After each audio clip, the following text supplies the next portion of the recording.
Hey everyone, I thought I'd make a little video around Collaboration 101 because a lot of people kind of figure out, especially those that usually work in a silo, will usually feel like this is weird, especially nowadays when collaborations become a really, really big deal around just working together with others and maybe just people that you naturally usually don't need to work with and suddenly go, oh, right now I kind of need to work with them, right? Going back into the office, you're gonna feel a lot of this. I feel it, and I have to find purpose going back to the office.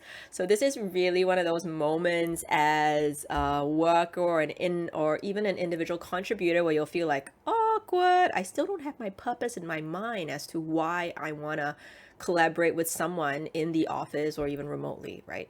So let's break it down into Collaboration 101 so that we can at least have a good understanding before moving anywhere else, right? So first things first, why? All right. What and why, right? So, what is collaboration? The concept is basically that, collaboration about this idea that if you work together with someone or as in an organization, if we work together, that we will create more value. A lot like, the Captain Planet video, if you guys have watched it before. So now you know my age, right? So, it's about really combining your powers together in from individual to larger so that the powers that you have really creates more benefits, right, for the entire organization and for your customers, right? Why is this even a thing, right? Because isn't it supposed to be normal? Like, yeah, you work together, teamwork makes for good value, right? Well, and some of you are going, nah, not true, right? I am more efficient. That's true sometimes, but if you look from a perspective of an organization, right? All right, just take a look at this little graph next to me, right? And you'll notice, right, on the top, all right, top row, you'll see different functions. And then on the left column, you will see different like task, right? So if you notice, right, like in sales, all right, do they care about leads? Yeah, they care about leads if they can mature fast enough, all right? In marketing, what do they care about? They care about leads that can, kind of cover the territory that they have. So they have different, you could say different intentions and different purposes and different KPIs, right? Finance cares more than anything else about the cost of getting everyone lead, and inventory cares about, okay, so how much inventory do I have? What's the volume? What's the velocity gonna be like, right? In the first place, correct? And that's the same for sales, right? So when you talk about selling, right, the sales team will go, right, all I care about is getting to my target. I don't care how I get there. I'm going to want to get there, right? Marketing, on the other hand, cares about conversion. So how did you get this lead? Where did it come from in the first place? Those are things that marketing cares a lot about, right? Finance, on the other hand, finance cares crazy, crazy loads about margins. Like, bring that cost down already.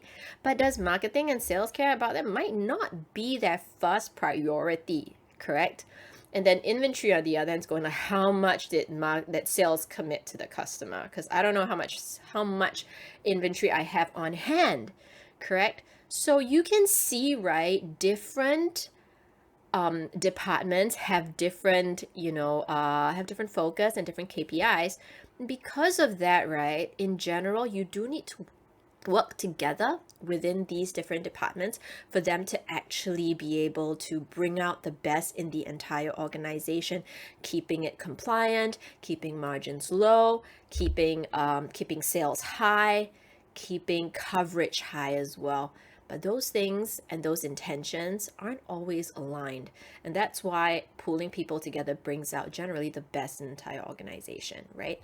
And so, right, taking that into consideration, a lot of you will go and say, it's not that simple, like, really, like if you go into any meeting today, what you'll notice is that, sometimes people just don't say anything or people just don't listen, right?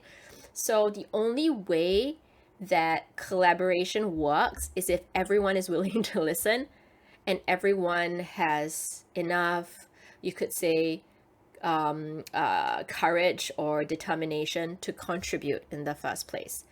So some organizations just don't have that kind of culture and might have wanted to start to create it in the first place. It's not particularly easy, all right?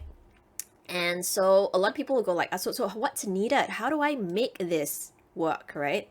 Well, to begin with, right, one of the things that an organization will need to start with is they need to start creating psychologically safe environments, right? And what does psychologically safe environments look like? They look like environments where employees feel safe to share their viewpoint without consequence. That's a start point, right?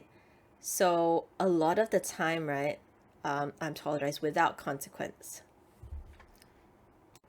So, quick question. What do organizations need to create an environment where people would want to collaborate, right? Want to listen?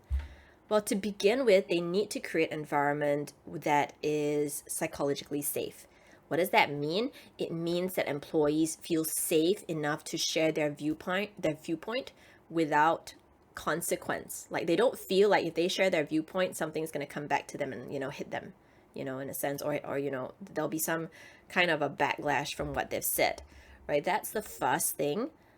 If you think about it, especially in Asia, it's most people are really guarded about what they have to say, correct? And so that becomes an issue. And so learning about psychological safety, like teaching people about it is really important. Teaching management about it, how they carry themselves, how they speak and communicate to those that report to them, really makes a difference in keeping people safe, feeling safe in the first place. That's one. The second thing, oh gosh, it's really if you want collaboration in your organization, but everyone's kind of the same, then you're not, even if you have collaboration, you're not going to get a lot of like really brilliant, brand new ideas, in general. So, what you also need is diversity in opinion. So you need people from very, very different backgrounds, especially for certain projects, right? So you have some projects that are a little bit more very, very, creative and all. Maybe those are things that you'll require more diversity on. All right. And so you'll need to actually get people to, be willing, your employees, especially those with very, very different opinions, to be willing to share those opinions. And so diversity is really important. You mostly need to hire people that have very different viewpoints, but bear in mind with differences, that also means that a lot of the time there's a lot of relationship building needed. There might be a bit of conflict management required, and so those things are things that you need to prepare your employees for, right, as you move forward. The thing to really think about is really to make everyone as much as possible be approachable, right? Because approachability makes people want to speak to others, right? Approachability makes people less fearful of others as well. So approachability, right? One of the most powerful things, right? When it comes to, creating collaboration, a collaborative environment. Okay. So how do you start? Where do you start, right? Well, to begin with, you can start by, getting management retrained on communication, how to communicate with their team, making them more, you could say, more approachable is really important, especially for maybe topics that are a little bit difficult to deal with. Like those are very, very important because when they're willing to talk about difficult topics, it really shows that the organization is, willing to speak and willing to communicate and willing to listen to their employees and the challenges that they have in their job. That's one. So, and the other thing is also, apart from getting management retrained on that, the other thing is also communicating that management has been trained on that as well, so that, that communication around that, people are going, oh, right, they've been retrained. Great. Now let's see whether there's a difference, and they'll start to expect differences from their managers, and that's something cool, right? The next thing is that during meetings, there should be a code of conduct of sorts, like certain codes. For instance, when people are speaking, we don't overspeak. When we stick to certain agenda, All right, so certain code of conduct or certain certain things that are expected for all meetings. All right, and those things, everyone is aware of. People can be trained on that really quickly as well.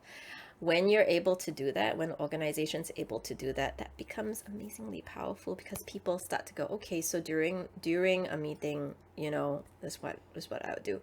An example of something that would be great for meetings is like everyone has to speak in a meeting at least once, for instance, right? It's an example of getting people to get involved, for instance, especially in an environment that previously people didn't, no one spoke, for instance.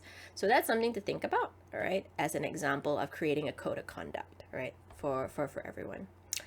In the end, collaboration comes down to one thing, which is like the opinions of those you work with matter, and you want it to matter, right? For you to do that, that if I were to summarize, is really you have to create the want to listen and the want to contribute, right?